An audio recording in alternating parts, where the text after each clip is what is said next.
Tuhan, terima kasih jika malam ini kembali kami boleh bertemu, boleh memuliakan nama-Mu dengan belajar sebagian daripada firman-Mu. Tolong setiap kami untuk memahami, mengerti, bahkan menjadi pelaku daripada setiap firman yang Tuhan sampaikan untuk kami.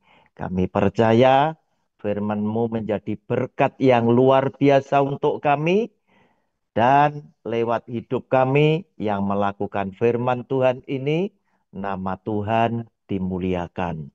Di dalam nama Tuhan Yesus, kami percaya dan sudah berdoa. Haleluya. Amin. Bapak Ibu, malam ini kita punya tema adalah amanat agung. Apa isinya? Tentu kita semuanya akan bahagia ketika kita mendengar ada orang-orang tertentu, orang Kristen yang aktif melayani, bahkan seorang pendeta atau gembala sidang, di mana mereka berkata, kami mau melakukan amanat agung. Wah, kita mendengar mereka mau melakukan amanat agung, hati kita semuanya bersuka cita, sebab amanat agung adalah perintah daripada Tuhan Yesus yang maha penting, yaitu perintah Tuhan Yesus kepada 11 rasulnya ketika Tuhan Yesus menjelang naik ke surga. Bapak Ibu, namun kita perlu waspadai, kita perlu berhati-hati. Khawatirnya orang bisa berkata, kami mau melakukan amanat agung, namun menyedihkan sekali jika apa yang mereka lakukan itu tidak seperti yang Tuhan Yesus kehendaki. Oleh karena itu, mari kita membaca lebih dulu dua ayat firman Tuhan yang ada pada Matius pasal 28 ayat 19 dan 20. Kita mau periksa, kita mau teliti kembali apa yang dikatakan Tuhan Yesus di sana. Kira-kira jika kita melakukan, jangan sampai salah. Dan kita bisa koreksi juga ketika banyak orang bilang melakukan amanat agung, kita pun juga bisa koreksi. Apakah mereka sudah tepat melakukannya atau justru yang dilakukan itu tidak seperti yang Tuhan Yesus maksudkan. Demikian bunyi firman Tuhan. Karena itu pergilah, jadikanlah semua bangsa muridku dan baptislah mereka dalam nama Bapa dan Anak dan Roh Kudus. Dan ajarlah mereka melakukan segala sesuatu yang telah kuperintahkan kepadamu. Dan ketahuilah aku menyertai kamu senantiasa sampai kepada akhir zaman. Bapak Ibu, dua ayat ini yang ada di Matius 28 ayat 19 dan 20 dikenal oleh semua orang Kristen sebagai amanat agung.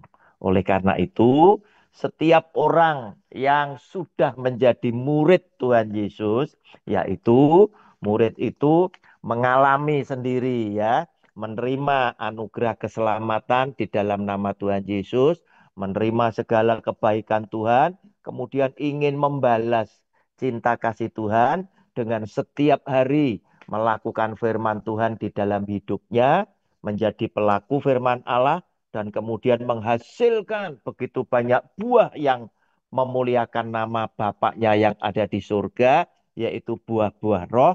Itulah orang-orang yang sudah diberi tugas untuk melakukan amanat agung. Jadi, yang melakukan amanat agung bukan sembarangan orang. Hanya karena dia mengaku Kristen, kemudian dia melakukan. Hati-hati. Perintah itu bukan untuk orang-orang yang semacam ini. Tetapi perintah ini jelas disampaikan oleh Tuhan Yesus kepada 11 orang muridnya. Bapak Ibu, sekarang kita lihat mulai ayat 19 sampai dengan 20 isinya apa? Ya, isinya apa? Nah, di situ dikatakan ada kata pergilah, karena itu pergilah, jadikanlah semua bangsa muridku. Nah, berarti Anda diutus untuk meninggalkan tempat asalmu. Pergilah, boleh sampai ke luar negeri, boleh berkutat di Indonesia, khususnya sasarannya adalah menjadikan semua bangsa muridku. Berarti kalau Anda masih putar-putar di Indonesia, cari bagian Indonesia yang mungkin terpencil atau tidak terpencil, tetapi orang Kristennya itu sedikit, bahkan tidak ada. Jangan buka gereja di kota-kota tertentu yang notabene orang-orang Kristen ada di situ. Misal, buka cabang lagi ada di Jakarta, buka cabang lagi ada di Surabaya, buka cabang lagi ada di Ujung Pandang. Kota-kota yang notabene orang Kristennya sudah banyak ya. Itu gereja bermunculan di sana ya. Kenapa? Karena dia bilang, jadikanlah semua bangsa muridku dan baptislah. Otomatis ya, tahu bahwa ketika dia bilang semua bangsa, berarti kan masih begitu banyak. Bukan cuma bangsa Indonesia saja, tetapi bangsa-bangsa lain yang mungkin belum sempat mendengar siapakah Yesus Kristus Tuhan kita, itu menjadi target Tuhan Yesus untuk dilakukan oleh para murid yang 11 tadi. Terus kemudian sekarang adalah Anda dan saya dan seluruh orang-orang Kristen yang sudah menerima anugerah keselamatan dan kemudian memahami isi Alkitab itu untuk melakukannya. Dan kepada orang-orang yang apa itu belum mengenal, akhirnya mereka bisa menerima Yesus sebagai Tuhan dan Juru Selamatnya pribadi. Tuhan Yesus bilang di dalam perintah ini, baptislah dalam nama Bapa dan Anak dan Roh Kudus. Otomatis yang dibaptis adalah jiwa-jiwa baru. Orang-orang yang belum pernah mengenal Yesus Kristus Tuhan itu siapa, ini yang menjadi fokus daripada Tuhan Yesus, karena dia bilang di dalam sabdanya, jadikanlah semua bangsa itu muridku. Nah, Bapak Ibu, ironinya ada banyak orang Kristen termasuk pendeta yang sementara ini sedang berpikir, jika dia buka persekutuan, jika dia buka gereja, jika dia menyampaikan firman Tuhan, dipikir oleh mereka setiap kali mereka menyampaikan firman Tuhan, berarti mereka melakukan amanat agung. Bukan seperti itu, Bapak Ibu. Kenapa? Karena kita sedih juga melihat gereja yang besar, pendeta dengan jemaat yang begitu banyak. Setelah mereka mengadakan KKR, mereka justru melakukan pembaptisan ulang. Nah, Bapak Ibu, Tuhan minta baptislah mereka dalam nama Bapa dan Anak dan Roh Kudus, ya, dalam salah satu tugasmu, yaitu menjadikan semua bangsa ini muridku, yaitu mereka yang belum kenal Yesus Kristus Tuhan itu siapa. Jadi mereka kenal, mereka paham siapakah Yesus Kristus Tuhan tadi, apa yang dilakukan Yesus Kristus untuk dunia, untuk Anda dan saya, sehingga orang ini jadi paham, kemudian mengerti, kemudian mau menerima dia sebagai Tuhan dan Juru Selamatnya pribadi. Orang-orang inilah yang harus dibaptis dalam nama Bapa dan Anak dan Roh Kudus.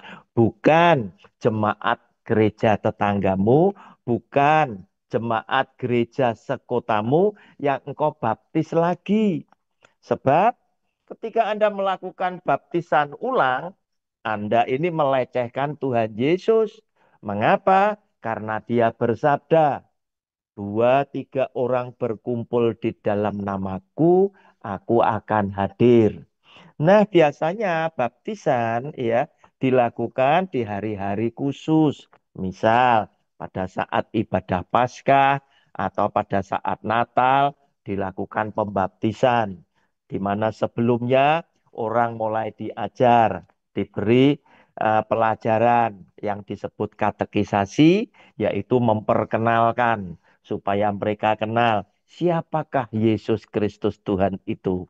Minimal diberi pengertian yang seperti itu lebih dulu.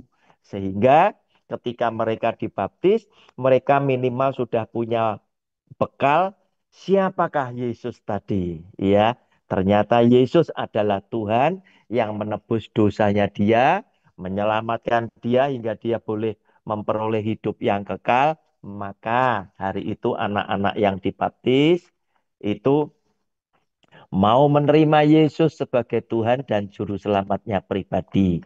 Bukan orang-orang Kristen ya yang sudah mengenal tetapi bukan jemaatmu kemudian Anda baptis ulang. Nah, Bapak Ibu hati-hati ketika baptisan itu dilangsungkan, saya yakin yang berkumpul di sana lebih daripada dua orang.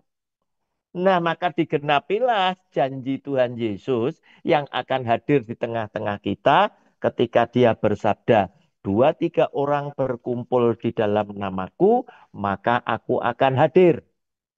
Nah, kemudian Anda melakukan baptisan ulang. Nah, ini sama saja.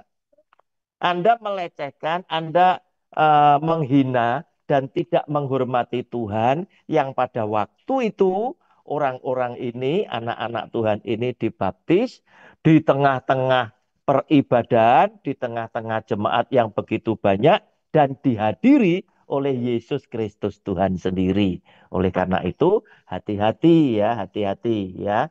Bagi yang masih belum mengerti dibaptis ulang itu berdosa, Tuhan bisa maklum. Tetapi setelah Anda menonton video saya, mendengarkan penjelasan saya, jangan sekali-kali Anda melanggar karena apa? Telingamu sudah mendengar, pikiranmu sudah mengerti. Kalau Anda langgar, berarti Anda sengaja melecehkan Tuhan yang mempunyai firman. Nah, Bapak Ibu yang dikasih oleh Tuhan, Dia ingin ya, kemudian selanjutnya dan ajarlah mereka melakukan segala sesuatu yang telah kuperintahkan kepadamu dan ketahuilah aku menyertai kamu senantiasa sampai kepada akhir zaman. Jelas, Dia pun juga ingin ya, orang yang dibaptis itu diajar. Diajar untuk apa? Melakukan firman Tuhan yang telah kuperintahkan kepadamu semua. Nah, apa inti daripada perintah itu?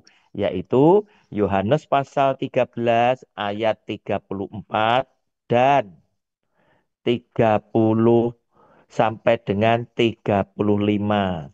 Yohanes 13, 34 dan 35. Yang demikian sabdanya, aku memberikan perintah baru kepada kamu, yaitu supaya kamu saling mengasihi, sama seperti aku telah mengasihi kamu, demikian pula kamu harus saling mengasihi. Dengan demikian semua orang akan tahu bahwa kamu adalah murid-muridku, yaitu jikalau kamu saling mengasihi. Bapak Ibu, jika engkau adalah murid, pasti orang bisa melihat, orang bisa merasakan bahwa di dalam hidupmu adalah penuh dengan kasih. Namun apa yang terjadi ketika terjadi baptisan ulang, kasih itu tidak ditunjukkan. Ya, kasih itu tidak bisa dirasakan oleh semua orang.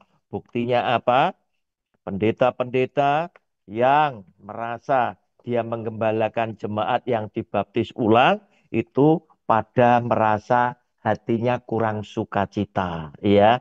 Mengapa? Karena terjadi hal-hal yang demikian dalam tanda kutip, mereka langsung mencium sebuah indikasi ini adalah pencurian jemaat, perampokan jemaat. Apalagi di dalam KKR tersebut disediakan alat-alat pembaptisan yang demikian banyak.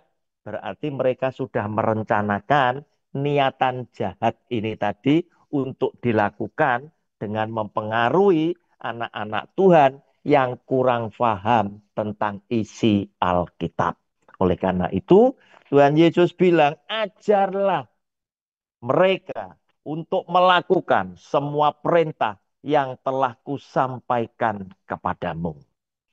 Bapak Ibu, oleh karena itu orang Kristen itu wajib ya belajar Alkitab secara mandiri dan memahami isi Alkitab dengan benar, dengan dalam, supaya Anda tidak diombang-ambingkan oleh pengajaran apa saja dilakukan oleh siapapun orangnya. Anda tetap bisa berdiri dengan teguh karena imanmu betul-betul sudah kokoh. Nah, Bapak Ibu yang dikasih oleh Tuhan, ya. Kemudian, ya, kita juga tahu bahwa dikatakan di situ, aku akan menyertai kamu sampai kepada akhir zaman. Lihat, betapa kasihnya Yesus Kristus Tuhan kepada saudara dan saya, sehingga dia tidak ingin kita hidup sendirian, tetapi kita yang setia kepada dia pun, dia mengasihi, dia juga setia, dia akan hidup bersama saudara. Hingga kita boleh merasakan bahwa hidup kita itu adalah hidup yang manunggal bersama Tuhan sebagai seorang murid. Oleh karena itu, yang disebut murid pastilah mereka yang hidup saling mengasihi. Nah, Bapak Ibu lihat di dalam 10 perintah Tuhan ya yang ditulis oleh jari Allah sendiri, khususnya perintah yang ke-10. Itu kan dikatakan jangan mengingini. Nah, istrinya sesamamu, hambanya sesamamu, rumahnya sesamamu, dombanya, lembunya dan lain sebagainya. Justru sekarang orang buka gereja tidak pernah berpikir, ya, tidak pernah punya semangat untuk mencari jiwa baru sebagai penjala manusia. Tetapi mereka berpikir, aku mesti buka gereja di mana ya, supaya segera gerejaku ini dipenuhi oleh jiwa-jiwa yang memenuhi kursi yang ada. Padahal Anda pun sudah pasti tahu ya bahwa mereka-mereka yang masuk dan ibadah di gereja-gereja yang semacam ini itu bukan jiwa-jiwa baru. Hanya semata-mata mereka mungkin tidak homey, ya, tidak merasa kerasan di gerejanya sendiri, ya. Mereka melihat gereja yang dibangun itu kelihatannya kok bagus, baik gedungnya, baik AC-nya dingin, kemudian puji-pujiannya bagus, tempat parkirnya luas dan lain sebagainya. Sehingga di zaman sekarang orang mendirikan gereja harus mulai pikir-pikir karena ternyata gereja yang didirikan itu membutuhkan modal yang sangat banyak dalam artian secara finansial. Nah, Bapak Ibu yang dikasih oleh Tuhan, hati-hati tentang baptisan ya. Kenapa? Karena sebetulnya Tuhan Yesus itu sudah sering bicara tentang baptisan.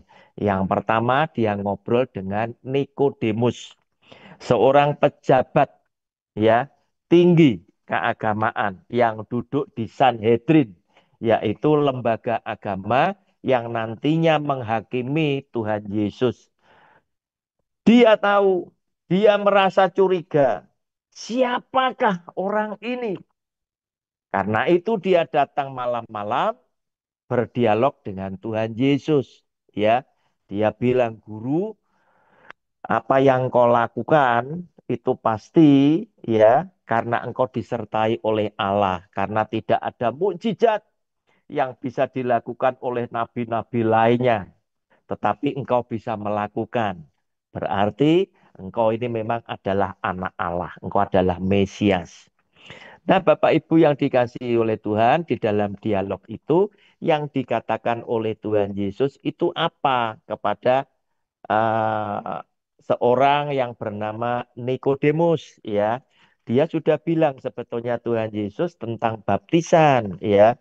Nah, Bapak Ibu, mari kita lihat sekilas ya. Dari Yohanes pasal 3 ayat 1 sampai dengan ayat yang ke-6.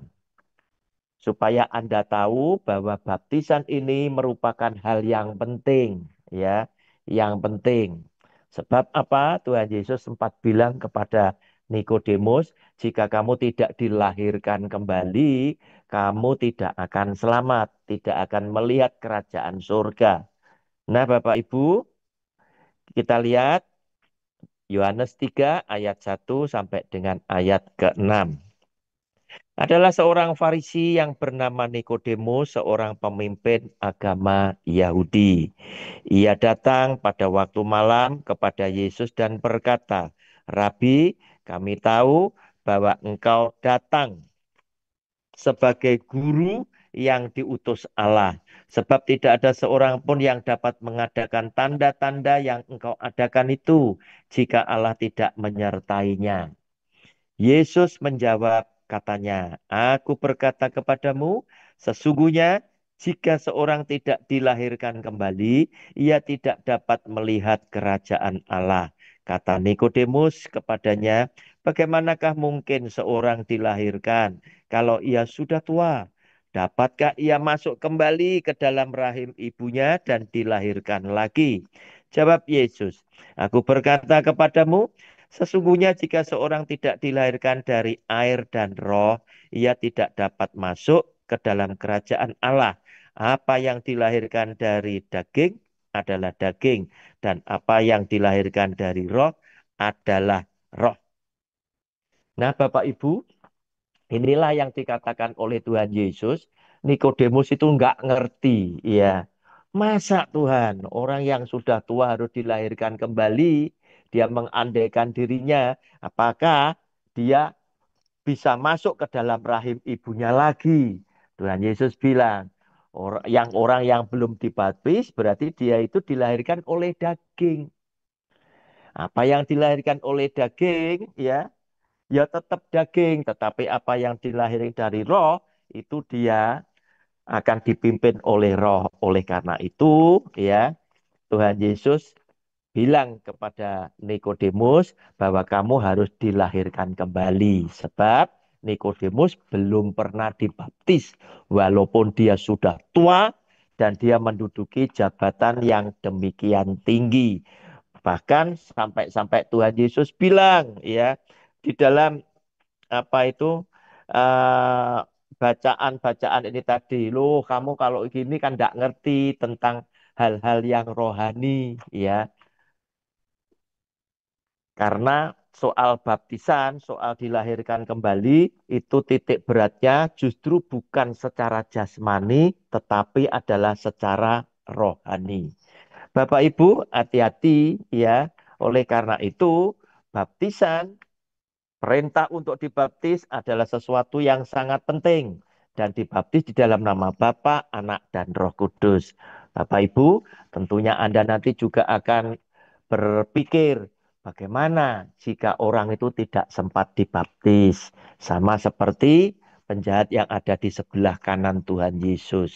Nah, demikian Bapak Ibu pengantar yang saya sampaikan.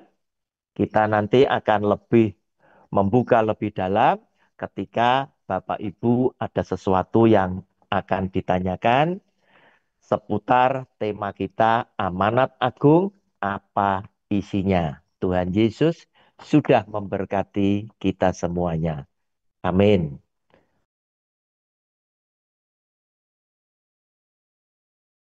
Persilakan, yang pertama Yoram, yang kedua Ibu Lastiar, yang ketiga Ibu Messi, yang keempat Ibu Nurida Pane. Oke, saya persilakan.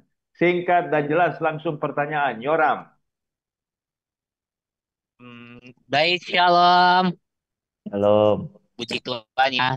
Ini gara-gara saya bikin video kan Alisa dulu.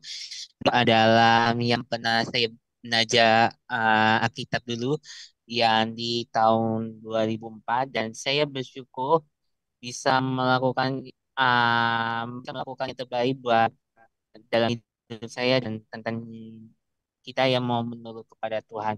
Dan saya rasa ini sudah lebih mulia bagi saya. But my question is, ini sih tentang amanah agung. Nah, bagaimana sih caranya kita memiliki amanah agung dalam kehidupan kita sehari-hari? Sekali lagi, bagaimana caranya kita memiliki amanah agung dalam kehidupan kita sehari-hari, walaupun kita memiliki penurutan. Sekali lagi, penurutan. Terima kasih. Terima kasih. Bagaimana caranya kita melakukan amanat agung setiap hari, ya? Tadi sudah saya sampaikan, amanat agung itu diperintahkan oleh Tuhan Yesus kepada 11 muridnya, ya. Bapak Ibu bisa baca, tadi kan ayatnya Matius 19 dan 20. Anda bisa baca mulai ayat 16. 11 murid itu diperintahkan oleh Tuhan Yesus. Jadi, siapa yang harus memberitakan amanat agung adalah orang-orang ya yang telah menerima anugerah keselamatan sama seperti 11 murid tadi ya, mengerti tentang isi Alkitab dan mau berkorban untuk Tuhan ya. Bukan hanya karena Anda orang Kristen kemudian Anda melakukan, bukan ya. Kenapa? Dikhawatirkan Anda bisa melakukan sesuatu hal yang salah. Nah, oleh karena itu hanya kepada murid ya, khususnya murid itu dilihat dari mana? Jika kamu hidup saling mengasihi ya. Tadi pendeta yang besar membaptis ulang jemaatnya orang lain begitu banyak, mereka pasti bukan amanat agung. Kenapa? Karena pendeta itu tidak punya kasih, begitu loh. Dia kalau punya kasih, dia pasti tidak akan lakukan. Kenapa? Karena orang yang mengasihi pasti tidak mengingini, tidak menginginkan domba daripada sesamanya yang lain. Kenapa? Kalau dia memang mengasihi, dia pasti akan melakukan sesuatu yang memuliakan nama Tuhannya. Ini penting sekali. Nah, Yoram, Anda bisa melakukan walaupun Anda mungkin tidak harus bepergian ke tempat yang begitu jauh. Tetapi di sekeliling Anda mungkin banyak juga jiwa-jiwa baru. Orang-orang yang belum mengenal siapakah Yesus Kristus Tuhan kita. Jadi Anda bisa, satu, tidak usah pakai mulut dulu ya. Kenapa? Karena Tuhan menganjurkan. Jangan sedikit-sedikit memberitakan Injil. Ya, kenapa? Karena firman Tuhan ini, kata Tuhan Yesus adalah mutiara, barang yang bernilai, yang berharga. Kalau kamu sembarangan memberitakan firman Tuhan, bahayanya apa? Kalau mereka tidak menerima, babi-babi itu tadi menginjak-injak mutiara ini dan marah sama kamu. Mereka mungkin akan bilang, wah ini kristenisasi dan lain sebagainya.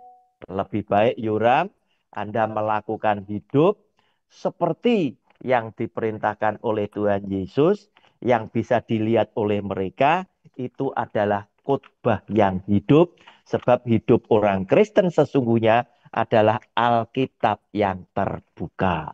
Demikian Yoram, terima kasih. Baik, jelas Yoram. Baik, Bapak-bapak, Ibu-ibu, dan sahabat muda. Jadi, yang perlu kita ingatkan sekali lagi, melalui pergi ke seluruh dunia membaptis dan mengajar segala sesuatu yang telah diperintahkan Yesus. Terima kasih. Amin, amin, amin, amin. Langsung Ibu Messi, kami persilakan Ibu Messi. Silakan Saya Bu tadi Pak. Messi, Oh, Ibu Lastiar, silakan Ibu Lastiar. Bu Soalnya Pak Lastiar. Lastian dulu Pak David. ah, Oke. Ibu Terima Lastiar. kasih Pak David. Shalom Pak Roni, sangat diberkati ya. Ini Pak, Shalom, saya shalom. menanya tentang baptisan ya Pak. Ya, Kalau di gereja kami kan Pak, gereja suku ya HKBP, yang dibaptis itu anak anak-anak Pak, bayi malah. ya, Itu bagaimana ya Pak? Ada nggak bedanya dengan orang dewasa yang dibaptis? Terus ya, yang kedua, kalau ini kan baptislah mereka dalam nama Bapa dan Anak dan Roh Kudus. Kalau yang bermisi ini Pak, yang melaksanakan amanah agung, kalau bukan pendeta, bisa nggak Pak mereka membaptis jiwa-jiwa baru itu? Terima kasih Pak. terima kasih. Ada gereja yang membaptis anak, khususnya gereja Protestan, ya. Ah, gimana ini? Apakah yang salah? Tidak ada yang salah, ya. Jadi orang tua yang sudah mencintai Tuhan, karena dia juga mengasihi anaknya, lebih merasa damai sejahtera jika anaknya yang belum ngerti apa-apa, imannya mungkin belum bertumbuh, ya, masih bayi, itu diserahkan kepada Tuhan, dibaptis juga, ya, dengan air dalam nama Bapa, Anak, dan Roh Kudus. Namun Bu Lastiar harus diingat, ya, baptisan itu tidak berhenti sampai di sini. Dari teman-teman yang ada di Protestan nanti akan memberikan baptisan lagi, ya. Yang apa itu yang disebut dengan CD, ya. Sudah tidak diperciki lagi, tetapi ketika anak-anak yang tadi pada waktu bayi diperciki dengan air dalam nama Bapa, Anak, dan Roh Kudus, ya, itu kemudian setelah mereka apa itu mendengar firman Tuhan, belajar Alkitab, mereka mulai mengerti, mereka itu harus mengaku, ya, imannya tumbuh, mereka datang lagi kepada Tuhan, mengaku, percaya bahwa aku menerima Yesus Kristus Tuhan sebagai Tuhan dan juru selamatku pribadi, ya. Mereka ikut di dalam acara baptisan bersama dengan teman-teman yang lain, tapi bedanya yang sidi, dia sudah tidak usah diperciki dengan air dalam nama Bapa, Anak, dan Roh Kudus. Kenapa? Karena semasa kecilnya dia sudah dibaptis anak, ya. Nah, Bapak Ibu, seringkali hal-hal seperti itu timbul masalah, ya, dengan gereja yang tidak sepandangan. Nah, Bapak Ibu, sebetulnya capek buat kita kalau segala sesuatu itu harus selalu diperdebatkan. Mestinya orang-orang yang dewasa imannya itu bisa melihat, bisa merasakan. Ini sesuatu yang baik tidak, berpengaruh tidak terhadap keselamatan dan lain sebagainya. Asalkan ini adalah sesuatu yang baik dan tidak berpengaruh terhadap keselamatan dan lain sebagainya, ngapain harus dipertentangkan? Begitu loh. Nah, Bapak Ibu, kemudian Bu Lastiar yang kedua tadi apa Bu? Baptisan apa lagi? Dan ini kan jadikan semua bangsa muridku dan baptislah Ya, mereka dalam nama Bapa. Itu misalnya yang melaksanakan amanat agung itu bukan pendeta. Bisa nggak mereka membaptis jiwa-jiwa baru itu, Pak? pasti bisa Ibu. Kenapa? Karena setiap kita ini kan adalah imamat yang agung, ya, imamat yang rajani. Ya, kita itu imam-imam. Nah, yang penting yang melakukan amanat agung tadi haruslah seorang murid, ya, yaitu orang yang sudah menerima anugerah keselamatan, dia yakin dia sudah diselamatkan, maka di dalam hidup orang ini muncul buah-buah roh sebagai ucapan terima kasih, muncul kasih karena dia murid, dilihat oleh orang, ya. Karena engkau hidup saling mengasihi, maka semua orang tahu bahwa engkau adalah muridku. Nah, mereka ketika sudah meyakinkan, ya, meyakinkan, mereka kemudian saatnya mereka dibaptis. Bagaimana caranya baptis? Nah, sekarang ini di dalam kehidupan muncul satu kesulitan, ya. Kalau dia hanya orang yang biasa tidak punya gereja, pasti tidak bisa mengeluarkan surat baptisan. Nah, padahal surat baptisan terkadang terkait dengan kehidupan. Misalkan mau menikah, ditanya sudah baptis atau belum, buktinya apa. Lah itu tadi.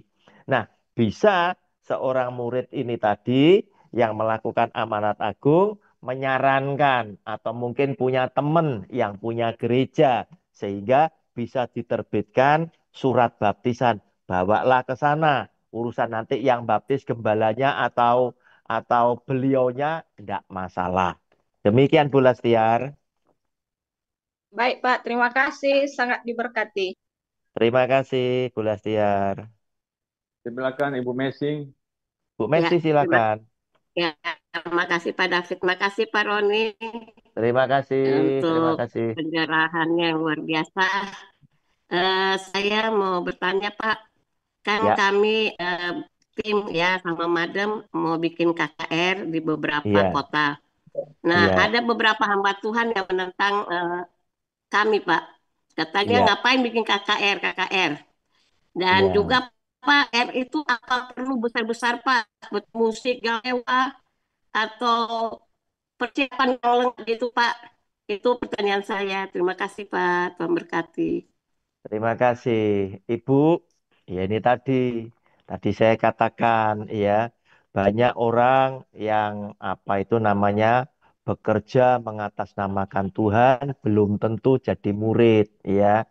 Murid salah satunya bisa diketahui tandanya adalah mereka hidup saling mengasihi.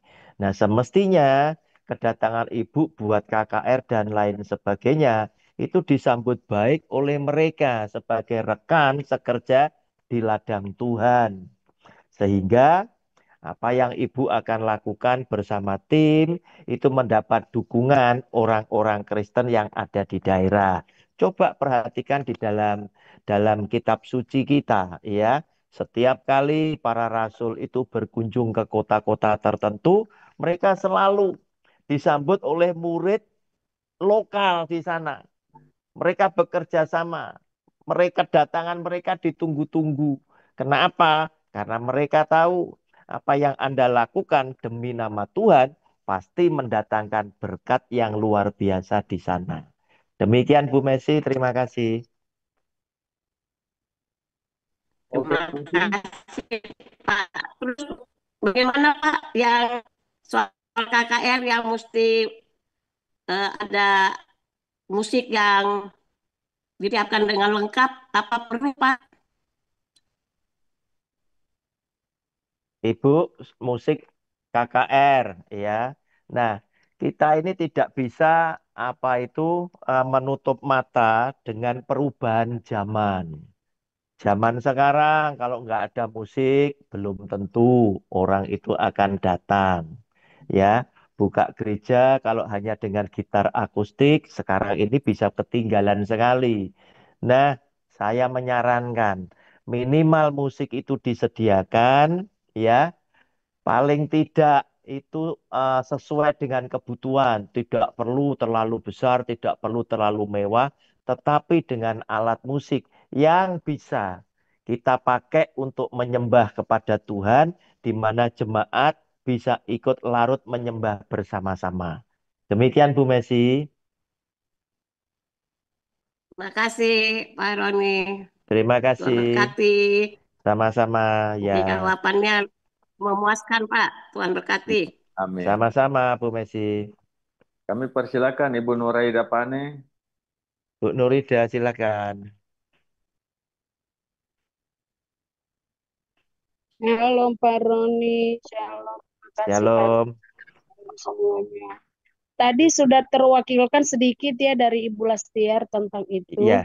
Heeh. Nah, pada kenyataannya ini Pak, misalnya nih, kalau kayak gereja kami kan, dia baptis percik. Nah, kalau Ya, Karis kan baptis selam.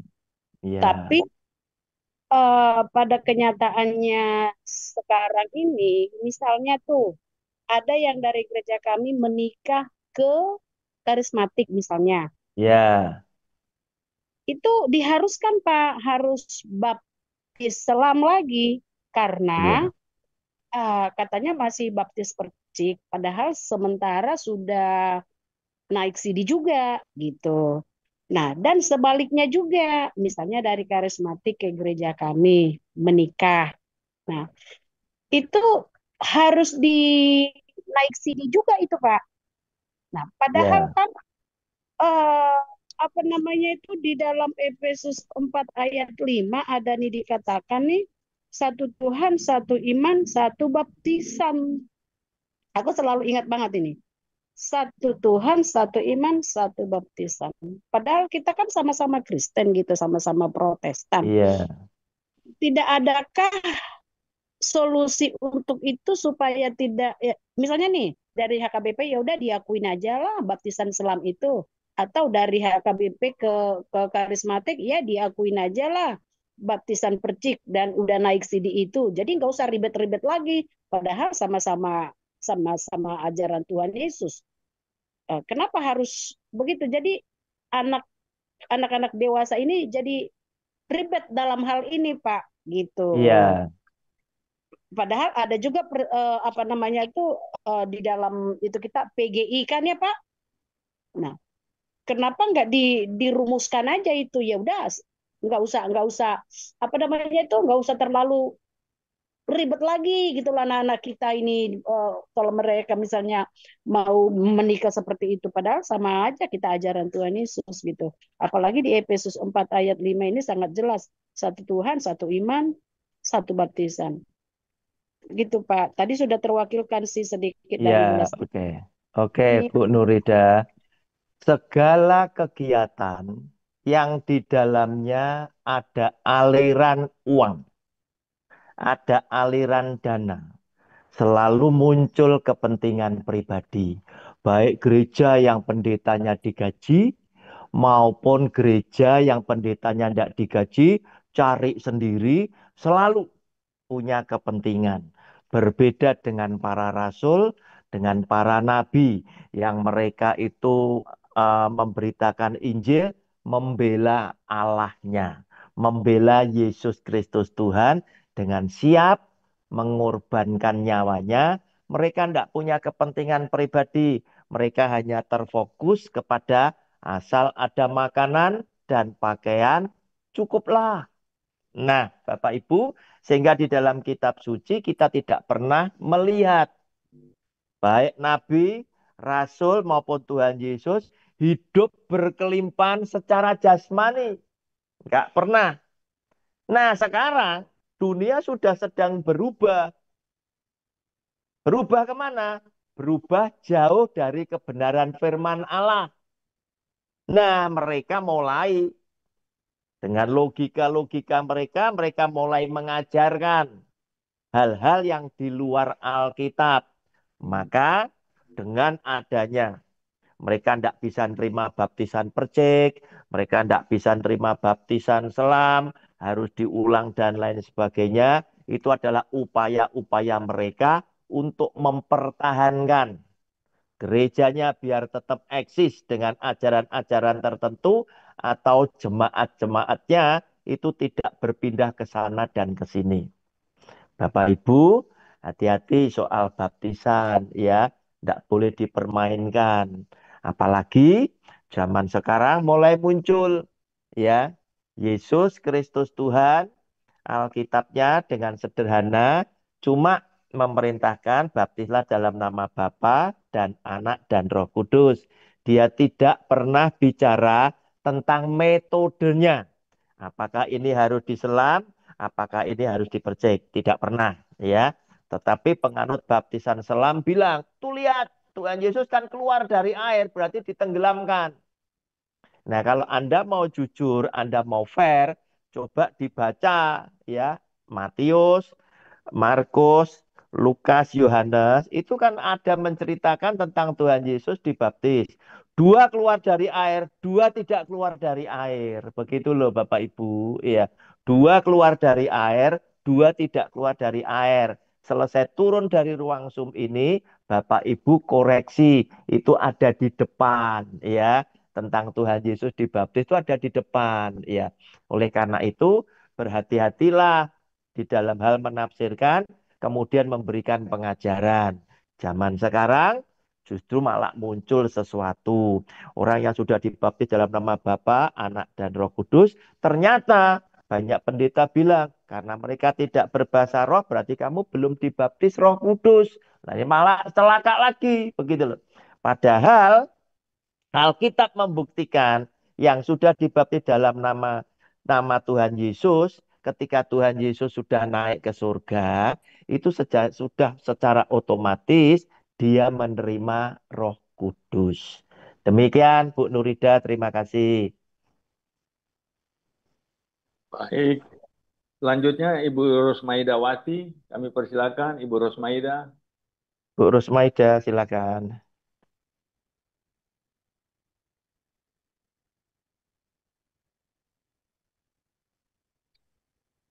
Ya, salam Bapak, salam semuanya. Shalom, Shalom, shalom. shalom, shalom. Ini saya juga Pak mau bertanya ya, yang Silakan. mengenai di firman Tuhan yang di Matius Di 28. Ya, dari Matius 28 ayat 11 itu. Di iya. situ kan berkata, pergilah, jadikanlah segala bangsa jadi muridmu.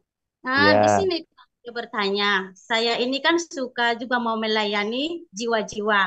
Tapi iya, karena dalam keadaan saya di panti jompo, saya nggak bisa pergi lagi keluar untuk memberitakan atau menginjil kepada orang-orang yang belum menerima Tuhan Yesus. iya, Terus eh, saya di dalam panti jompo ini, saya juga melayani opa dan oma. iya, Terus saya memberitakan mengenai keselamatan. Terus mereka juga banyak, saya sudah mengenai baptisan itu, mereka kadang bertanya, saya sudah dibaptis. Ibu dibaptis seperti apa? Apa seperti yang kata Ibu Guru Pane tadi, yang percik apa di baptis selam? selam. Iya, Terus saya bilang gini Pak, kalau dipercik itu kan belum sah karena ibu masih kecil, belum tahu mengenai keselamatan. Saya bilang di situ kan Pak. Terus saya bilang kalau dibaptis di Bapak itu di Islam itu udah ditenggelamkan. Bahkan juga sebelum ibu dibaptis udah ditanya orang pendeta bahwa baptisan itu adalah menerima Yesus sebagai juru selamat atau menerima Tuhan sebagai juru selamat gitu kan Pak. iya, Terus ibu ini dan berkata sama saya, itu sama aja itu. Baptisan itu mau percik, mau diselam. Yang penting kita menerima Tuhan katanya Pak. Terus seolah-olah kita ngomong itu kalau di baptis selam itu kita ditenggelamkan semua dari tubuh kita basah sampai kaki. Terus kita percaya bahwa Tuhan Yesus itu adalah kita terima sebagai juru selamat, Pak. Terus dia membantah dia terus bahwa dia itu kayak nggak mengakui baptisan Islam itu, Pak. Gimana itu? oke, sudah Bu, ya. Nah, lihat Bapak Ibu dampak negatifnya, ya, dampak negatifnya. Orang kalau ngajar Alkitab, kemudian tidak mengerti secara benar, akhirnya muncul, ya, ada baptisan percik, ada baptisan selam yang dibenturkan, ya. Yang selam ngomong percik tidak sah, ya. Tetapi sepengetahuan saya, mereka penganut baptisan percik itu tidak memasalahkan yang selam. Yang selam kemudian ngomong, kamu lebih baik diselam, sebab kalau dipercik kan belum seluruh tubuhmu ditenggelamkan, sehingga masih ada sisa dosa dan lain sebagainya dan lain sebagainya. Nah, Bapak Ibu lihat ya, dampaknya seperti itu. Kalau orang tidak memahami dengan benar, padahal inti daripada Tuhan Yesus, baptisan itu adalah menerima Dia sebagai Tuhan dan Juru Selamatnya pribadi dengan terlebih dahulu Anda itu memberikan pengertian, ya. Siapakah Yesus Kristus Tuhan tadi? Apa yang Yesus Kristus Tuhan lakukan untuk dunia? Untuk Anda dan saya. Sehingga orang yang sudah mengerti jadi tahu, oh Tuhan kalau begitu aku akan menerima Engkau sebagai Tuhan dan Juru Selamatku pribadi dan di dalam amanat agung sekali lagi Anda garis bawahi ya. Tuhan Yesus tidak bicara tentang metodenya, apakah dipercik, apakah diselam. Sehingga ketika saya diminta oleh teman saya, Pak Roni ada orang 30 butuh dibaptis, ya. Pak, saya Bapak Roni bisa. Oh, saya bisa. Hari apa? Ya, nanti ibadah waktu ini. Oke, saya yang melayani, saya yang membaptis. Kemudian saya nanya, gerejamu pengikut baptisan percik atau selam? Ya. Terus orangnya tanya, loh memangnya Pak Roni bisa percik, bisa selam? Segala lu minta apa tak baptis? Ya. Kamu mau percik tak percik, kamu mau selam tak selam, ya. Kenapa? Intinya cuma satu, kamu terima Yesus sebagai Tuhan dan Juru Selamatmu pribadi. Ibu Rosmaida, saya kasih contoh sekarang. Ya, kalau Ibu betul-betul yakin baptisan itu yang sah adalah yang diselam, seandainya sebelah Ibu itu loh, sebelah Ibu yang duduk ini sekarang, baju coklat ini. Maaf kata, sudah tua sekali. Dia belum dibaptis. Masuk ICU, pakai infus, pakai oksigen. Ibu selam atau ibu percik? Dia mau terima Yesus. Selam lah. Diselam Ya. atau dipercik. Ibu pakai infus, pakai oksigen, pakai infus, pakai alat pacu jantung. Ibu ditenggelamkan atau dipercik? Anda di Dipercik. ICU. Loh, Dipercik, jangan Pak. kalau dipercik. Loh, nanti katanya enggak sah. Ngerti ya? Sekarang hati kita itu, Pak. Nah, makanya berarti percik juga sah. Kalau Anda punya tafsir selam itu paling benar, orang dalam keadaan koma, Anda silakan Anda tenggelamkan, gitu loh. Nah, betul ya.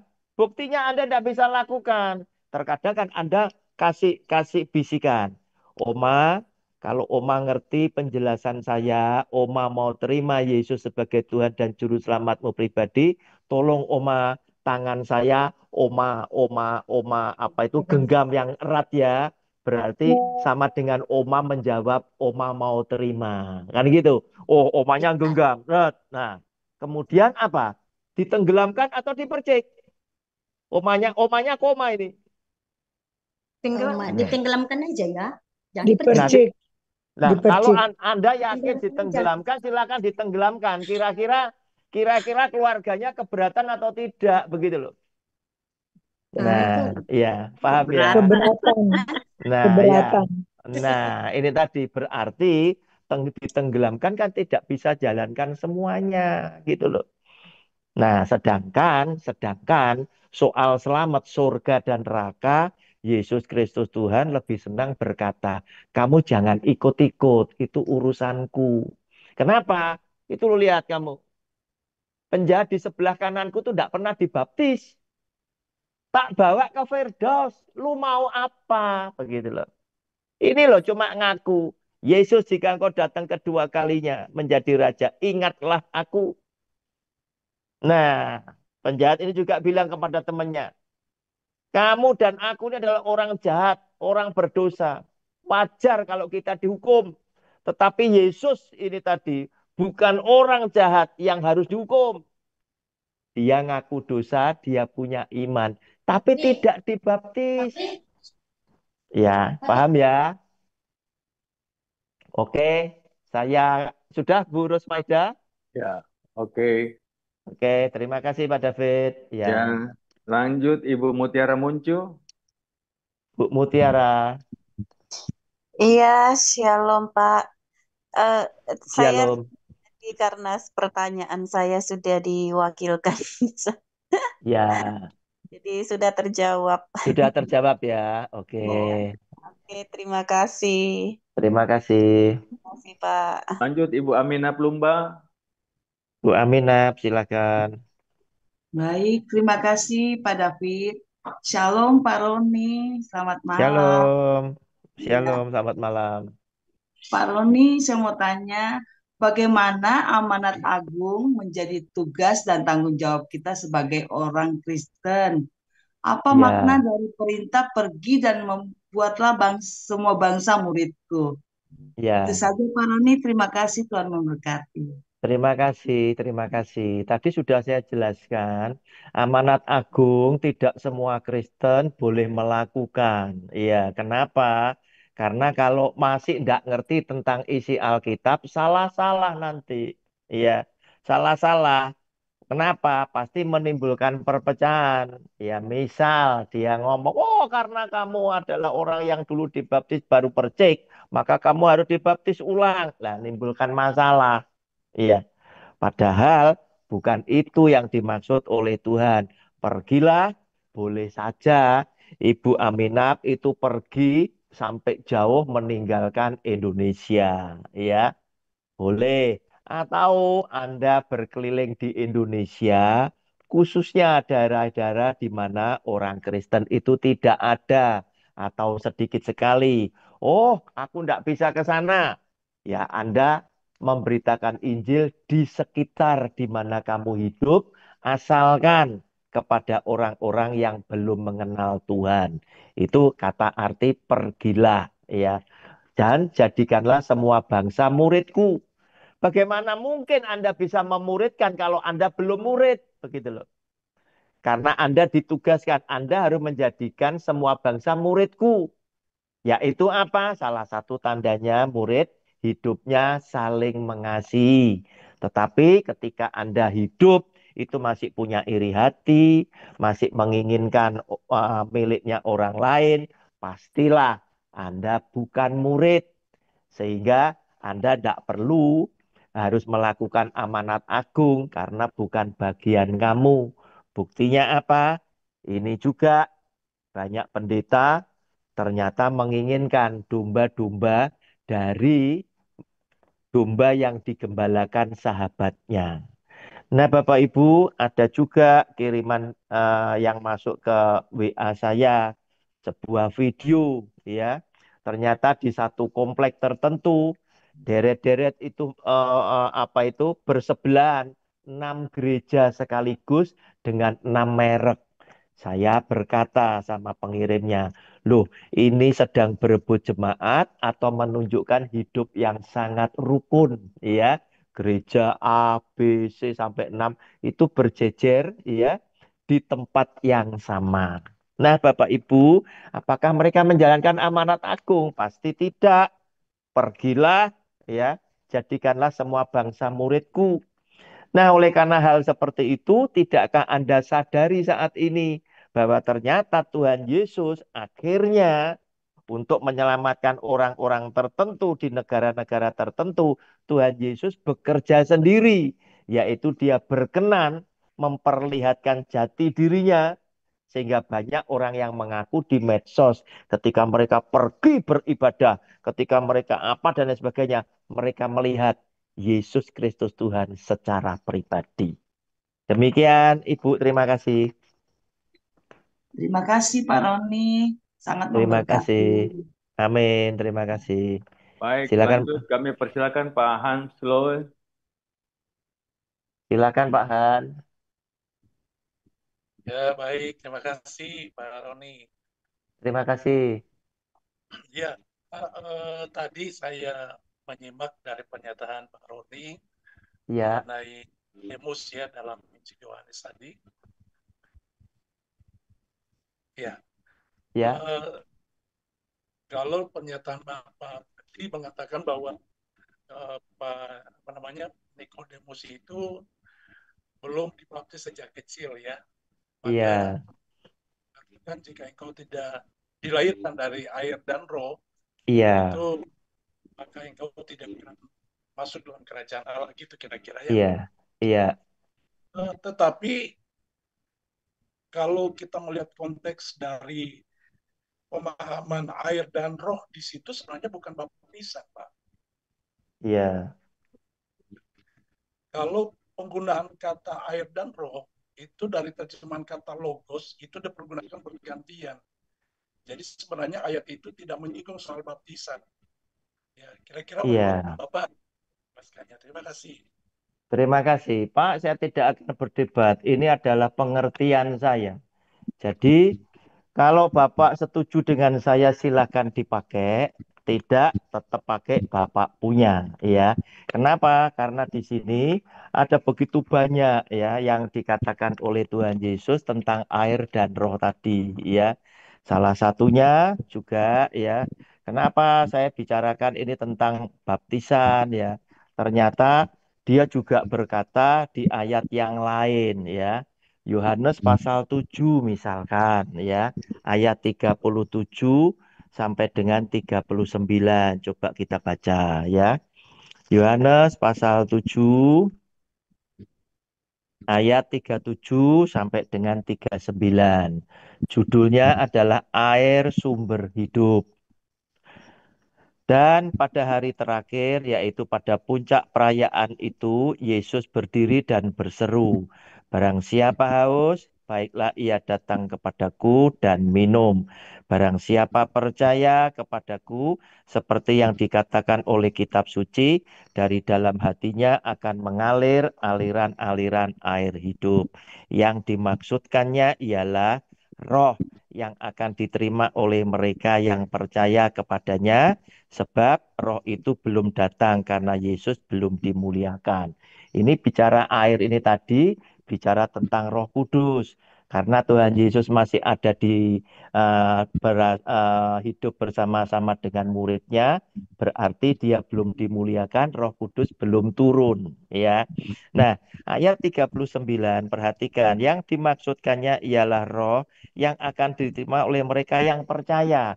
Roh itu diterima oleh orang yang percaya saat apa? Saat orang ini dibaptis, ya. Kenapa? Karena kita akan mengalami hal-hal yang sama dialami oleh Tuhan Yesus. Ketika Tuhan Yesus dibaptis oleh Yohanes Pembaptis, kita lihat tiga pribadi yang berbeda tetapi hakikat yang sama, satu hakikat, yaitu ada anak, kemudian Roh Kudus turun, tinggal di atas anak, dan Bapa di surga berkata, "Inilah anakku yang kepadanya aku berkenan." Ya. Nah, kita pun juga akan menerima hal yang sama ketika kita dibaptis dan Tuhan Yesus ada di surga, Roh Kudus sudah dicurahkan, ya, dalam nama Bapa, Anak, dan Roh Kudus, maka saya yakin orang ini sudah pasti terima Roh Kudus. Kemudian Yohanes pasal yang keempat, ketika Tuhan Yesus lagi ngobrol dengan perempuan Samaria, ya, 13 dan 14. Ya, ini lagi ngobrol ya. Wah, perempuan Samaria sedang ngambil air, dia bawa timba ya. Sumurnya itu sumurnya Yakub ya. Ayat 13-14 ya. Jawab Yesus kepadanya, "Barang siapa minum air ini, ia akan haus lagi." Ya, tetapi barang siapa minum air yang akan kuberikan kepadanya, ia tidak akan haus untuk selama-lamanya. Sebaliknya, air yang akan kuberikan kepadanya akan menjadi mata air di dalam dirinya yang terus-menerus memancar sampai kepada hidup yang kekal. Nah, air ini saya menafsirkan sebagai Roh Kudus yang diterima seseorang yang percaya pada saat dia dibaptis. Sehingga Roh Kudus yang tinggal pada Anda dan saya akan mengalir aliran-aliran air, yaitu apa? Karena Roh Kudus dikatakan di dalam firman Tuhan yang disabdakan oleh Tuhan Yesus, dia akan bersaksi untuk aku. Demikian Pak Han, terima kasih. Iya, terima kasih Pak Roni. Saya memegang apa yang Pak Roni sampaikan, bahwa kita hati-hati ya kan dalam Iya, penafsiran. Nah, maka dari itu saya rasa ayat pun tidak boleh kita menafsirkan seenak hati kita juga, Pak. Karena itu iya, akan di mananya gitu, Pak ya. iya Jadi Pak, terima kasih. Iya, Baik, saya terima tidak. kasih Pak Han. iya. Baik, terima kasih. Terima kasih. Saya sangat hati-hati Pak. Cuman ya perbedaan tafsir pasti selalu ada. Iya, Ini Pak Roni ada di chatting dari Pak Hari Tardas. Kata ya, pergilah Yunani pro proterites. Dua adalah dalam bentuk partisi aorist participle dan lebih tepat diartikan sebagai as the way you go atau ke tempat mana saja kamu pergi atau di mana saja kamu berada. Pertanyaan apakah memang harus pergi keluar dari daerah, Pak? Atau apakah lebih bijak kemana saja kau pergi? Bisa ditangkap, Pak Iya. Roni? Iya, tadi kan sudah saya jelaskan.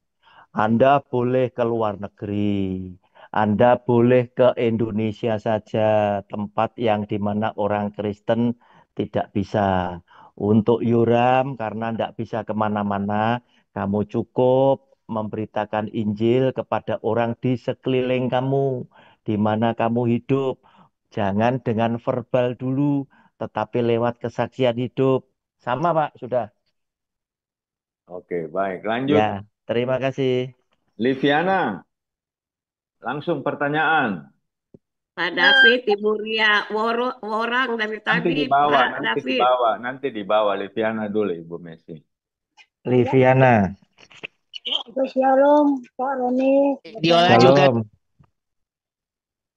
Saya mau tanya, apa boleh orang Kristen dibaptis, Bu? Ini apa selang 2 kali, apa boleh, Pak Roni? Iya, saya tidak menganjurkan itu. Tadi saya justru katakan, baptisan ulang itu berdosa. Baik yang dibaptis maupun yang membaptis. Sebab ketika orang dibaptis yang pertama, digenapilah firman Tuhan Yesus yang bilang, 2, 3 orang berkumpul dalam namaku, aku hadir. Berarti baptisan yang pertama, di mana Yesus Kristus Tuhan hadir, itu kudus dan itu sah, begitu loh. Tapi kenapa harus dibaptis ulang? Karena dalam tanda kutip tadi saya sudah katakan, semua kegiatan termasuk keagamaan yang di situ ada aliran uang, itu syarat dengan kepentingan pribadi. Sehingga kadang ajaran-ajaran tertentu dikemas dengan agama demi niat pribadi atau golongan mereka tertentu. Demikian Pak David. Ya, Fediola, langsung pertanyaan. Silakan. Oke, Fediola Itu tidak. udah ada di chat. Apa di chat ditulis apa itu? Mana Nih, Fediola? saya mau bertanya nih. Nih, Videola nih, ini di chat nih.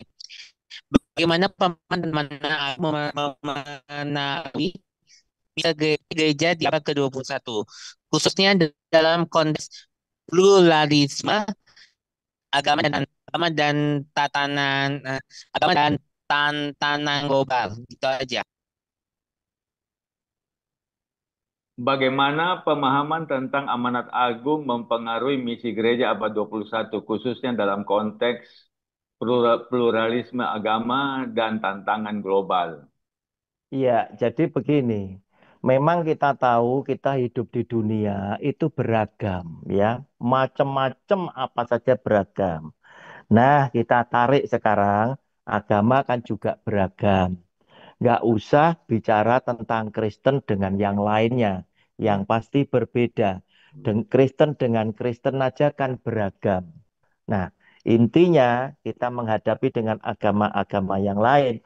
Walaupun beragam, kita tetap harus menyampaikan berita kebenaran. Berita keselamatan ini seperti apa yang tertulis di dalam Alkitab. Jadi, kita harus bicara tentang keterus-terangan, ya, bahwa yang pertama, nggak ada jalan lain orang bisa sampai surga kecuali dalam nama Tuhan Yesus. Itu adalah prinsip. Kemudian yang kedua adalah orang bisa diselamatkan bukan karena perbuatan baik, tetapi karena anugerah Tuhan, kasih karunia Tuhan Yesus, kita diselamatkan karena kita percaya kepada Dia, kita beriman, yaitu kita yang ngerti tentang firman Tuhan, kita melakukan firman Tuhan di dalam hidup kita sehari-hari, dan sebagai akibat kita sudah diselamatkan, kita berbuah, buah-buah roh, salah satunya kasih. Nah, tentang mereka yang punya perbuatan baik, itu akan diselamatkan oleh Yesus Kristus Tuhan, satu-satunya juru selamat, saya memberikan saran, jangan ikut-ikut, karena itu adalah hak prerogatif Tuhan sebagai Sang Pencipta yang punya hidup, punya keselamatan ini. Demikian Pak David, terima kasih. Baik, terima kasih Pastor Roni. Ibu Ria Worang, silakan Ibu. Bu Ria, silakan. Terima kasih Pak David, terima kasih Pak Roni. Saya tadi barusan mau bertanya, tapi udah dijawab Oh tentang ya, tentang baptisan air. Rupanya iya, air itu Roh Kudus ya, maksudnya Tuhan apa? iya, Air dan roh itu maksudnya airnya ini ya, Roh Kudus maksudnya ya. Oke. iya, Saya mau minta konfirmasi apa betul atau enggak.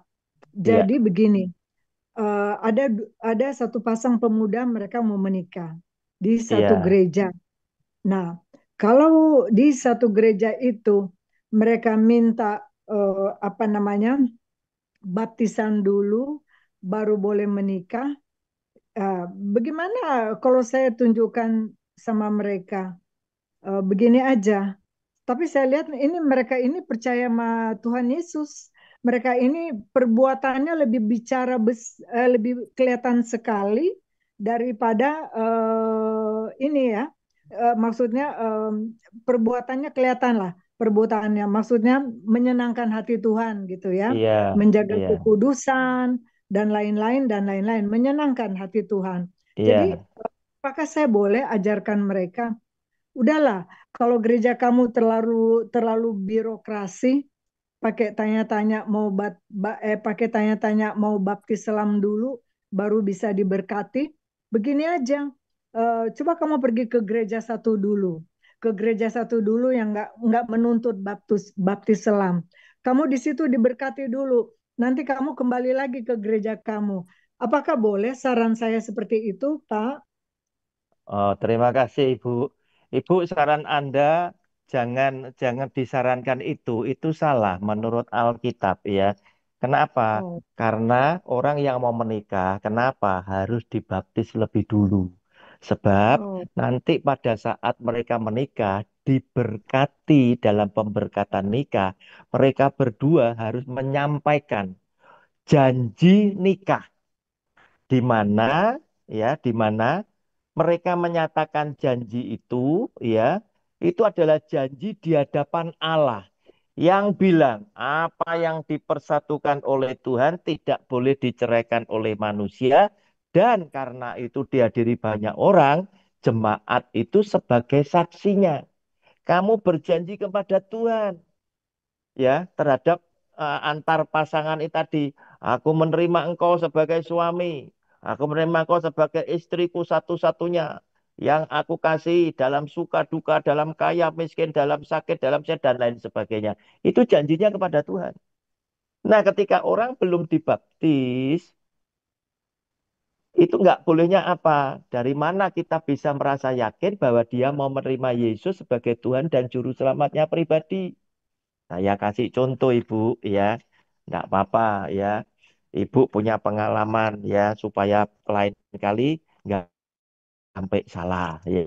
Padahal Ibu tadi sudah sampaikan, orang ini perbuatannya baik, menyenangkan hati Tuhan dan lain sebagainya. Silahkan, nggak apa-apa ya. Dan Nah, Bapak Ibu, dia sudah menerima Kristus sebagai juru selamat begitu. Sudah ya, menerima. nah, orang menerima itu harus tetap disahkan dengan baptisan. Nah, ini saya kasih contoh Ibu. Ibu Ya, catat ya. Kisah Rasul ya, pasal 10 ya. Ya. ya. Kita lihat lebih Sebentar, dulu. saya catat Heeh. dulu sebentar. Silakan Bu, ya, silakan. Ya, oke. Kisah Sudah Rasul berapa, 10 Pak? 10 Ya, ayat 1 dan ayat 2 dulu ya, saya bacakan ya. ya, Nah, di Kaisarea ada seorang yang bernama Cornelius.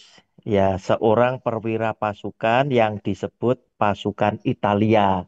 Ini orang Romawi ya. Ayat 2, ia saleh. Cornelius ini saleh. Ia serta seisi rumahnya takut akan Allah. Dan ia memberi banyak sedekah kepada umat Yahudi dan senantiasa berdoa kepada Allah. Berarti Cornelius ini adalah orang yang menyenangkan hati Tuhan, sudah menerima Tuhan. Tetapi apa yang terjadi? Cornelius pada saat bacaan ini dia belum dibaptis. Ya. Nah, Cornelius ini tahu Petrus datang. Karena itu Cornelius minta supaya Petrus datang ke rumahnya dia, khotbah ya tentang Tuhan Yesus kepada Cornelius dan keluarga dan sahabatnya. Cornelius ngutus utusan untuk nemui Petrus. Petrus datang ya. Kita loncat Ibu sekarang Bu ya, kita loncat ya. Ah, ayat 37 ya, Kisah Rasul 10 ayat 37. Saya bacakan sampai 48 pelan-pelan ya untuk Ibu dan untuk semua supaya sekali Ibu bertanya jadi berkat untuk Ya, teman-teman yang ada di ruang ini ya. amin. Kamu tahu tentang segala sesuatu yang terjadi di seluruh tanah Yudea mulai dari Galilea sesudah baptisan yang diberitakan oleh Yohanes, yaitu tentang Yesus dari Nazaret. Bagaimana Allah mengurapi dia dengan Roh Kudus dan kuat kuasa dia yang berjalan berkeliling sambil berbuat baik dan menyembuhkan semua orang yang dikuasai iblis, sebab Allah menyertai dia. Dan kami adalah saksi dari segala sesuatu yang diperbuatnya di tanah Yudea maupun di Yerusalem, dan mereka telah membunuh dia dan menggantung dia pada kayu salib. Yesus itu telah dibangkitkan Allah pada hari yang ketiga, dan Allah berkenan bahwa ia menampakkan diri bukan kepada seluruh bangsa, tetapi kepada saksi-saksi yang sebelumnya telah ditunjuk oleh Allah, yaitu kepada kami yang telah makan dan minum bersama-sama dengan dia setelah ia bangkit dari antara orang mati. Dan ia telah menugaskan kami memberitakan kepada seluruh bangsa dan bersaksi. Ini amanat agung tadi, bahwa dialah yang ditentukan Allah menjadi hakim atas orang-orang hidup dan orang-orang mati. Tentang dialah semua nabi bersaksi bahwa barang siapa percaya kepadanya, ia akan mendapat pengampunan dosa oleh karena namanya.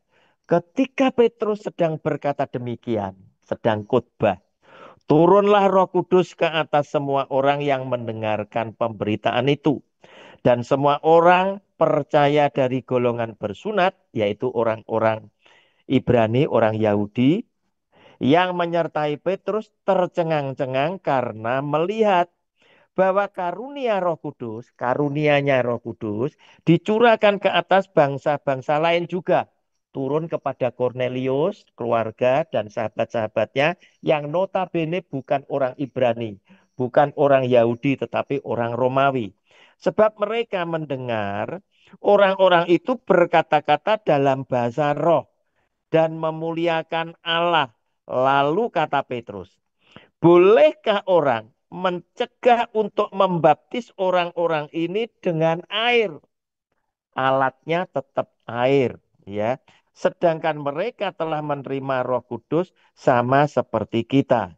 Lalu ia menyuruh mereka dibaptis dalam nama Yesus Kristus. Kemudian mereka meminta Petrus supaya ia tinggal beberapa hari lagi bersama-sama dengan mereka. Demikian Ibu. Jadi Cornelius sudah menyenangkan hati Tuhan tapi belum dibaptis. Nah, pada saat Petrus berkhotbah, turunlah Roh Kudus atas mereka. Mereka berbahasa roh, ya. Jadi orang itu berbahasa roh syaratnya satu, ya. Mereka harus terima Roh Kudus lebih dulu, baru Roh Kudus yang ada di dalam kita itu mengkaruniakan karunia-karunianya yang macamnya adalah 9 macam secara khusus kepada setiap orang. Demikian Bu, terima kasih. Ya, dan akhirnya Cornelius dibaptis selam ya, akhirnya ya. Apa saya Coba Ibu, salah ya, mengerti lagi? Maaf, Ibu, minta ya, maaf. Ibu dibaptis selam. Yang bilang dibaptis selam siapa? Coba Ibu dicek mana ada ayatnya Cornelius dibaptis selam. nggak ada. Oh, nggak ada. Nah, Oke, itu oke. itu maksimal paling-paling ya, tanda kutip Iya, ya, dugaan takut. saya. Yang ngomong dibaptis selam pasti pendeta penganut baptisan selam. Tadi Oh, Ibu, begitu. tadi Iya, Ibu sudah saya apa itu kasih contoh ya. Ya, bacakan. seandainya keluarganya Ibu ada yang pakai infus, pakai oksigen, pakai alat pacu jantung di ICU, Ibu Ya, injili dan mau terima Tuhan Yesus, Anda selam atau Anda percik? tidak selam, nanti saya dimarahin. Nah, Jadi saya makanya, percaya uh-uh. aja. Nah, jadi Iya, ngerti. berarti selam itu bukan satu-satunya yang sah. Satu. Oke, Uh-uh. oke. Terima Iya, kasih.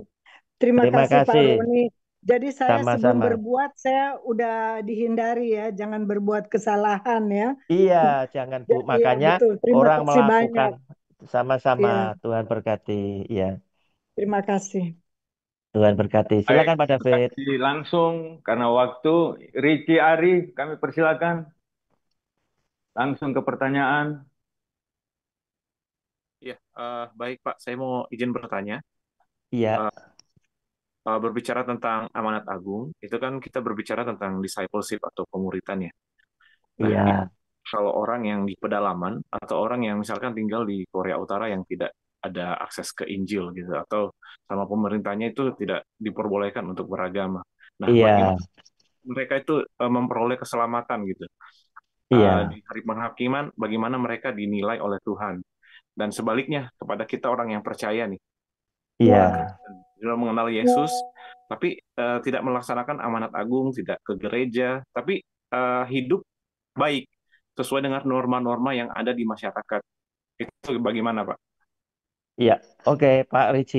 Kembali, saya selalu kalau ditanya tentang keselamatan, bagaimana si A, si B selamat dan lain sebagainya, saya selalu tekankan yang pertama, soal keselamatan surga dan neraka, jangan ikut-ikut.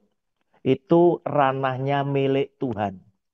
Saya ambil contoh yang ekstrim. Semua pengkhotbah selalu bilang, jika kamu senantiasa mengikut Tuhan sampai akhir, maka kamu diselamatkan. Semua amin. Pertanyaan saya satu, bagaimana dengan cerita Salomo yang ditulis di dalam Alkitab? Yang pada masa tuanya justru Salomo salah melangkah. Dia mencondongkan hatinya kepada Allah-Allah lain.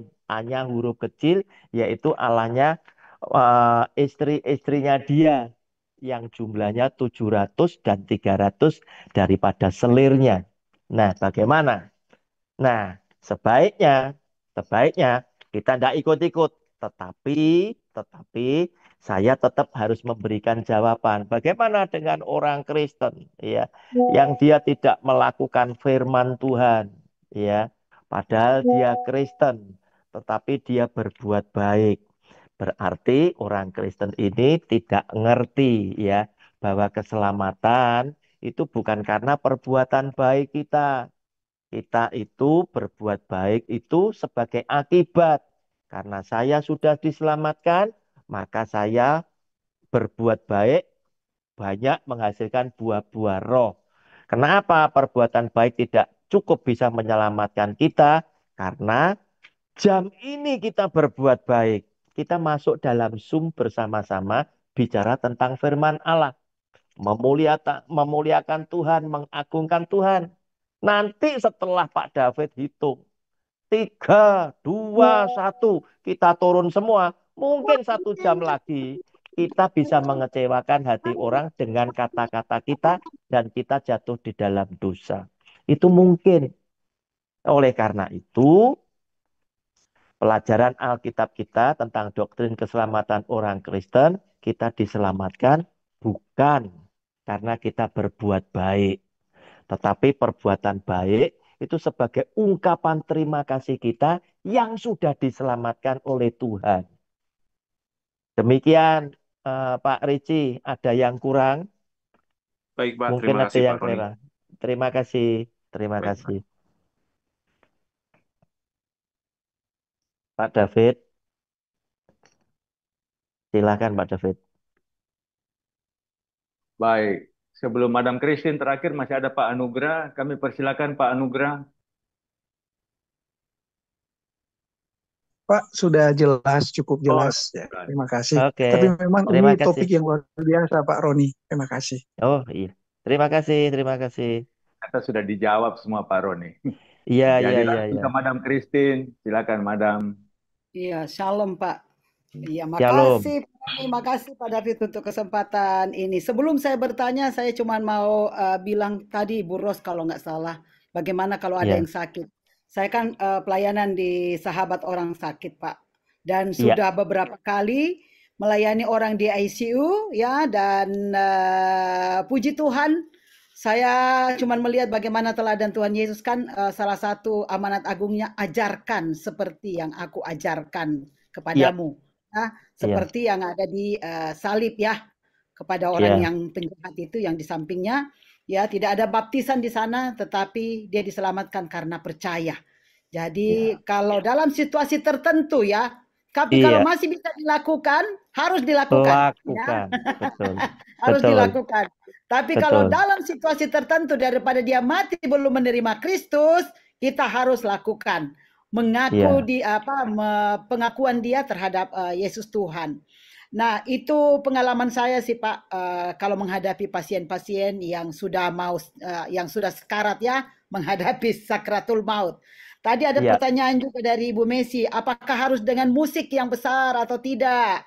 Pak, saya punya iya, pengalaman waktu di desa mati lampu, Pak. Tidak iya, ada bisa jalan, tidak ada yang jalan, Pak. Sama sekali tidak ada listrik dan lain sebagainya karena mati lampu. Nah, apakah harus berhenti? Untuk saya, Pak, KKR atau mission trip, the show must go on, ya, tetap iya, harus jalan karena yang kita minta hadirat Tuhan. Jadi tanpa musik juga jalan gitu. Apa yang kami pakai, Pak? Panci. Saya minta ibu-ibu ambil panci dari rumahnya, ambil galon yang kosong, dan kami memuliakan Tuhan karena dengan segenap hati Pak, hadirat Tuhan ada. Jadi amin. tidak perlu dengan musik yang besar kalau dalam situasi tertentu, tapi kalau bisa ya adakan. Semuanya tergantung situasi dan kondisi di lapangan. Situasi, iya, Ya, jangan kita terjebak dengan hal-hal duniawi. Untuk saya hal-hal duniawi ya, yang justru menghambat pekerjaan Tuhan. Sekarang saya bertanya, Pak. iya, Amanat silakan. agung ini kan untuk dilakukan semua orang percaya atau dalam Iya, kurung murid Yesus yang sudah iya, percaya. iya, Nah, kepada siapa? Kepada orang-orang yang belum percaya, iya, right? Ya. Nah, sekarang Pak, kenapa tadi banyak yang anti KKR, Pak? Karena mereka bilang, KKR itu kan kamu pergi ke tempat-tempat orang Kristen. Ya, kamu pergi ke tempat-tempat orang Kristen, jadi tidak perlu lagi ada KKR. Tapi bukankah banyak orang Kristen yang bagaikan kuburan di labur putih, Pak? iya, Ya, bagaikan tulang-tulang kering yang mati, Pak. Dan itulah iya, perlunya revival. Itu iya, perlunya KKR, Pak, ya. Nah, bagaimana menurut Bapak amanat agung itu dilakukan oleh semua orang percaya? Saya selalu melayani di lapas, Pak, di penjara. Banyak yang istilahnya ada kuliah di dalam, ada sekolah teologi di dalam penjara. Setelah mereka keluar, Pak, mereka jadi pemberita-pemberita Injil. Saya sudah mencoba beberapa orang, Pak, yang keluar dari penjara. Awalnya, maaf Pak, awalnya mereka memang melakukan amanat agung. Tetapi pada akhirnya mereka kembali kepada, kalau di istilahnya yang lebih kasar itu, kembali kepada dunianya yang semula, Pak. Karena sudah di atas angin. Saya ingat bahwa hamba Tuhan itu jatuhnya bukan pada saat mereka jadi kecil. Justru ketika mereka jadi besar, namanya sudah besar dan lain sebagainya, di sanalah ada kejatuhan. Apakah Bapak setuju dengan istilah ini, Pak? Ya. Yang pertanyaan saya selanjutnya, kalau amanat agung itu untuk semua orang yang percaya, Pak, ya, bagaimana dan Tuhan juga bilang ajarkan seperti yang aku ajarkan. Bagaimana dengan gereja-gereja yang tidak mempersilahkan perempuan untuk berkhotbah? Padahal Tuhan memerintahkan amanat agung ini untuk kita semua. Dan pemberita pertama, kalau menurut saya, adalah Pak, ya, adalah perempuan Samaria yang pergi jadi penginjil dan satu desanya iya, itu dimenangkan. ya. Dan pemberita yang kedua juga perempuan, Pak. Waktu Maria ke kuburan Tuhan Yesus dan dia lihat Yesus bangkit, ya. Dia pergi beritakan kepada murid-murid yang lain, Yesus sudah bangkit. Yesus sudah bangkit. Jadi Pak, kebanyakan perempuan yang dipakai, ya. Nah, ada beberapa gereja, mohon maaf Pak, saya mau pergi ke KKR, ada gereja benar-benar gembalanya menolak karena bilang kami tidak mempersilahkan perempuan yang akan naik mimbar. Dan mereka hanya mempersilahkan yang ada julukan pendeta, ada title pendeta yang boleh naik. Kan saya ajukan Pak David, karena Pak David ada di tim kami. Tapi dia bilang, oh itu cuma evangelis, bukan pendeta. Jadi mohon maaf Pak, saya bilang satu-satunya yang pendeta di dalam tim kami itu saya. Ya, pastor, saya pastor. Tapi itu pun dibilang karena kamu perempuan, jadi tidak boleh untuk di tempatnya. Nah, bagaimana dengan itu Pak? Thank you, God bless. Terima kasih, Madam. Jadi kata ajarlah itu sebetulnya sasarannya itu bukan cuman kepada mereka yang baru dimenangkan. Kepada jemaat yang sudah lama, kenapa harus diajar? Dikembalikan kepada firman Tuhan yang benar. Sebab jujur aja di akhir zaman ini ada banyak ajaran-ajaran yang sesat. Nah, Tuhan Yesus pun memperingatkan kepada kita pada Matius 7 tentang pengajar-pengajar sesat ini tadi, nabi-nabi palsu dan lain sebagainya, zaman sekarang menjadi semakin banyak.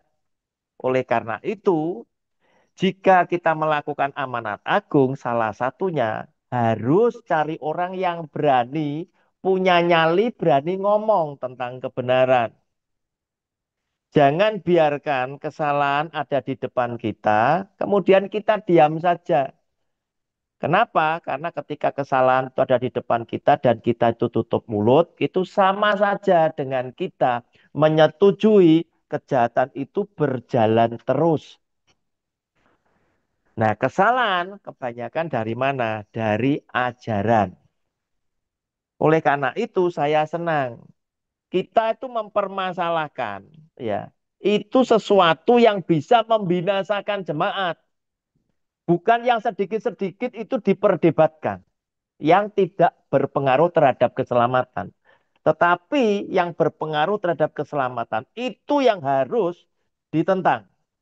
Salah satunya, saya pastikan, pembicara yang selalu berfokus kepada yang jasmani pasti utusan iblis setan yang mencobai Yesus di padang gurun. Ya, itu pasti. Tetapi pembicara yang fokusnya memberitakan tentang penderitaan Tuhan Yesus di atas kayu salib, kebangkitan dia, anugerah keselamatannya dia, pasti adalah anak-anak Allah. Karena dia berfokus kepada yang rohani, yang punya nilai kekekalan. Sama seperti Tuhan Yesus yang bersabda, jangan mengumpulkan harta di dunia, tapi kumpulkanlah hartamu di surga. Jangan mengerjakan pekerjaan yang hanya bisa menghasilkan roti yang bisa binasa, tetapi bekerjalah untuk mendapatkan roti yang bisa bertahan sampai kepada hidup yang kekal. Dia selalu bertitik berat kepada yang rohani, yang punya nilai kekekalan. Nah demikian, Madam. Ada yang ketinggalan apalagi ya? Yang itu perempuan nggak boleh berkhotbah, Pak. Perempuan tidak boleh berkhotbah. Oleh karena itu, ini kan menyangkut tentang ajaran. Oh, perempuan tidak boleh. Nah, harus kita mesti memilah, Madam, bahwa zaman dulu, katakan ada ayat-ayat tertentu di dalam pertemuan, di dalam ibadah, ya, perempuan itu tidak boleh ngomong dan lain sebagainya. Itu yang dipakai. Itu ditulis karena Alkitab kita demikian fair, walaupun mereka itu dilarang, itu hanya masalah apa? Masalah adat istiadat. Tetapi sesungguhnya Maksud Tuhan bukanlah seperti itu. Seperti yang Madam tadi sampaikan, benar. Perempuan Samaria akhirnya dia kembali ke desanya. Dia teriak-teriak, aku ketemu dengan dia yang bisa mengatakan tentang keadaanku semuanya.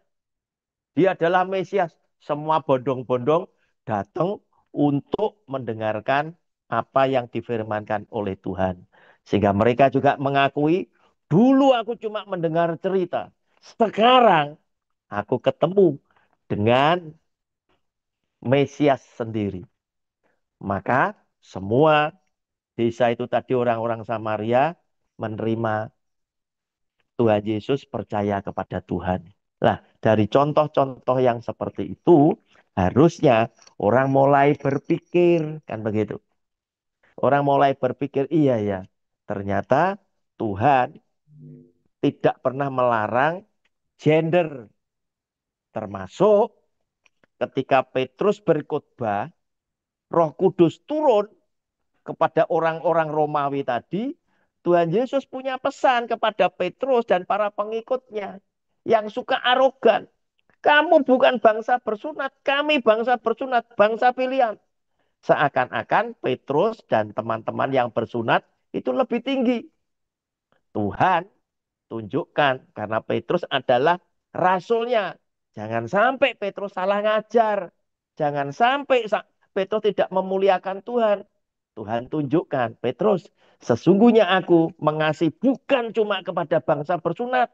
Bangsa yang tidak bersunat pun tetap aku cintai. Karena apa? Pemiliknya itu aku, penciptanya itu cuma aku. Demikian, Madam. Terima kasih.